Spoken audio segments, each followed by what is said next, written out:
Channel को like, share और subscribe करना ना भूलें।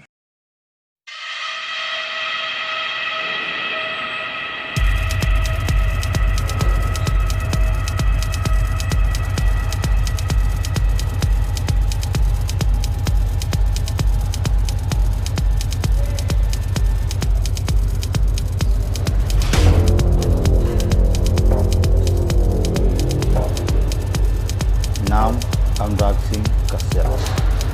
जन्म 10 सितंबर 1972, गोरखपुर, उत्तर प्रदेश। व्यवसाय फिल्म निर्देशक, निर्माता। 2 शादियां हुई इनकी, दोनों से तलाक हो गई। धर्म क्या है इनका? नास्तिक। ये मैं नहीं बता रहा, ये वो स्वयं बता रहे हैं। कौन बता रहे हैं? अनुराग कश्यप जी। वर्तमान में आरोप इन पर है। पायल घोष ने अनुराग कश्यप पर यौन शोषण यानी सेक्सुअल हरासमेंट का आरोप लगाया, जिसका जिक्र वो नेशनल टेलीविज़न पर आकर स्वयं दी है। अनुराग कश्यप की गिरफ्तारी होगी, यह बहुत बड़ी बात है। क्या मुंबई पुलिस, महाराष्ट्र सरकार इस पर कोई एक्शन लेगी? सब पर गिरफ्तारी की तलवार लटक चुकी है। अब हम जानते हैं कुछ और इनके बारे में। वो क्या है? अनुराग कश्यप वही हैं जो आए दिन देश के किसी मुद्दे पर तुरंत ट्विटर करते हैं। क्यों? वो सरकार को घेरने में लगे रहते हैं। लेकिन कौन सी सरकार? जो केंद्र में बैठी है, मोदी सरकार, ना कि महाराष्ट्र में जो भी अभी घटना घट रही है।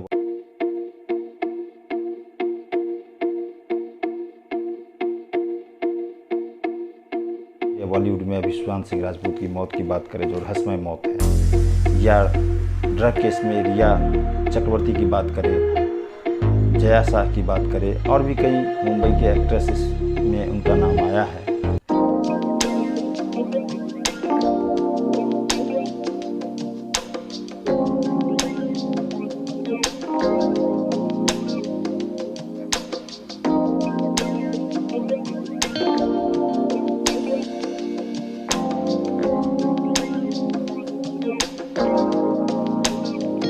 लेकिन इस पर वो कोई बात नहीं करेंगे। इस पर कोई ना अभिव्यक्ति की आज़ादी, ना महिला उत्पीड़न, ना किसी को जस्टिस की बात। लेकिन वही टुकड़े गैंग के साथ वो खड़े नज़र आते हैं, उसके समर्थन में नज़र आते हैं। अब क्यों नहीं आते? जब उन पर पायल घोष के द्वारा आरोप लगाया जा रहा है तो वो क्यों नहीं बोलते? अब उन्हें सामने आना पड़ेगा और उन्हें बताना भी पड़ेगा कि सच क्या है। हालांकि जनता मूर्ख नहीं है, दर्शक, पब्लिक सभी समझ रहे हैं कि वास्तविकता बॉलीवुड का क्या है। बस उनका जो घिनौना चेहरा है वह कानून के द्वारा आए, तब लोग मानेंगे। यही हमारी सबसे बड़ी मजबूरी है। दूसरी बात अगर हम करें तो जो यह व्यक्ति गृह मंत्री के लिए अपशब्द बोलता है, आप उसे बोल भी नहीं सकते। इसके साथ कौन खड़ा है यह भी सामने आएगा। जैसे आप देखे होंगे कि टुकड़े गैंग की बात करें या ज़कात जमात जिहाद की बात करें, इन सब के साथ कौन खड़ा था ये आपको पता लग ही चुका है। अब देखिए दूसरी कड़ी में कि एनसीबी के द्वारा ड्रग्स पेडलरों पर शिकंजा तो कसा जा रहा है, साथ में एनसीबी के रडार पर कई सारी एक्ट्रेस हैं, नामी ग्रामी। कोई 90 के दशक के नामी हैं, कोई अभी के, जैसे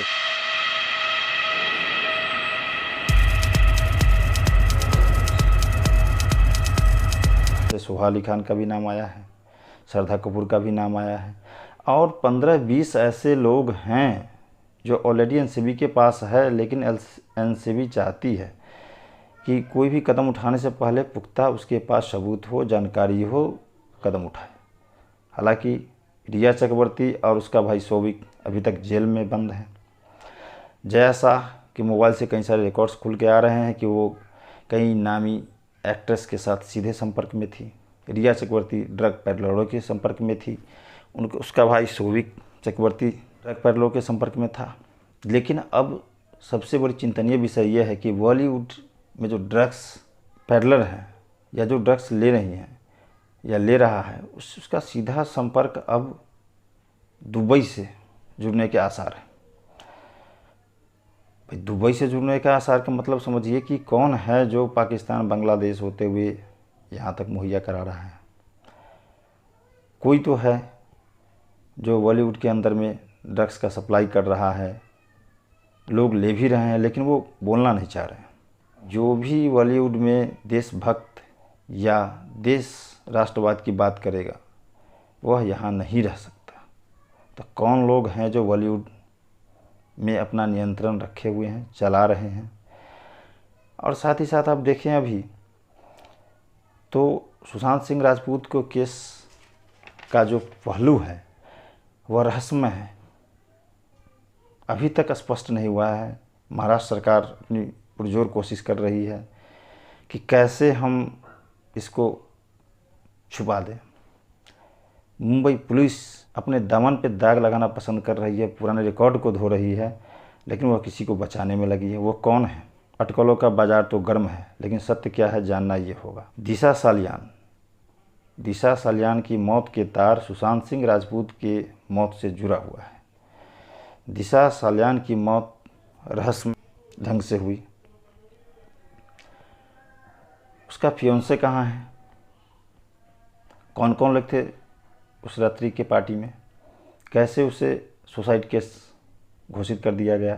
तो देखना यह है कि बॉलीवुड में जितने भी अभी तक मौतें हुई हैं उसमें कोई भी पकड़ा नहीं गया।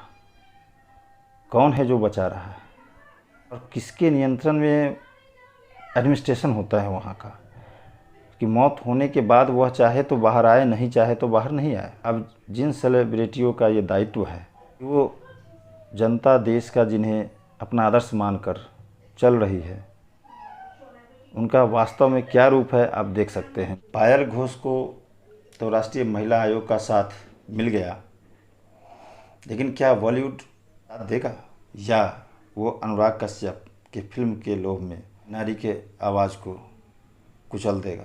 मुंबई के ये वही लोग हैं जो कभी बनाते थे उड़ता पंजाब। क्या उन्हें अपने उड़ता मुंबई नहीं दिखा? सफाई चाहते तो वो ज़रूर खुलकर सामने आते और कहते कि जो गंदगी है उसे साफ़ करो, लेकिन नहीं, वो गंदगी में रहते हैं और ये जानते भी हैं। वो सिर्फ हम लोगों के सामने ही अपने आप को सही दिखाते हैं, दर्शाते हैं। अभी तक की आप फिल्मों की ही बात कर ले तो आप स्वयं से देखना कि जावेद अख्तर किस तरह की फिल्म बनाते थे, नसीरुद्दीन शाह किस तरह का एक्टिंग करता था। अब इनकी घृणित मानसिकता 2014 के बाद ही क्यों? क्या अब सत्ता में राष्ट्रवादी सरकार आ गई है? अब समझना और समझाना होगा। साथ ही साथ मुंबई में जो घटनाएं घट रही है इसके लिए क्या न्याय मिल पाएगा? सुशांत सिंह राजपूत की मौत क्या एक रहस्य बनकर ही रह जाएगी या उस रहस्य से कभी पर्दा भी हटेगा?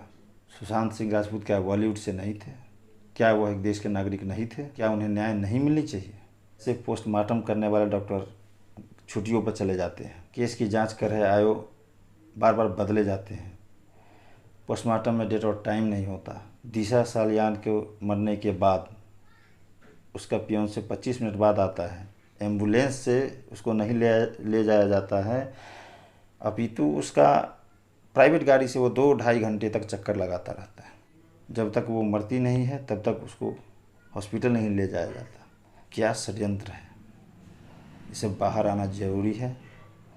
इसलिए आप आवाज़ उठाते रहिए और सरकार का साथ दीजिए ताकि जो भी गंदगी है इस देश में पहले उसको साफ़ किया जाए, फिर ऑटोमेटिक सारी व्यवस्थाएं सही हो जाएगी। नहीं तो ये दिमाग आपको खोखला करते गए हैं, खोखला कर देंगे, फिर आपके ऊपर कुछ भी नहीं बचेगा।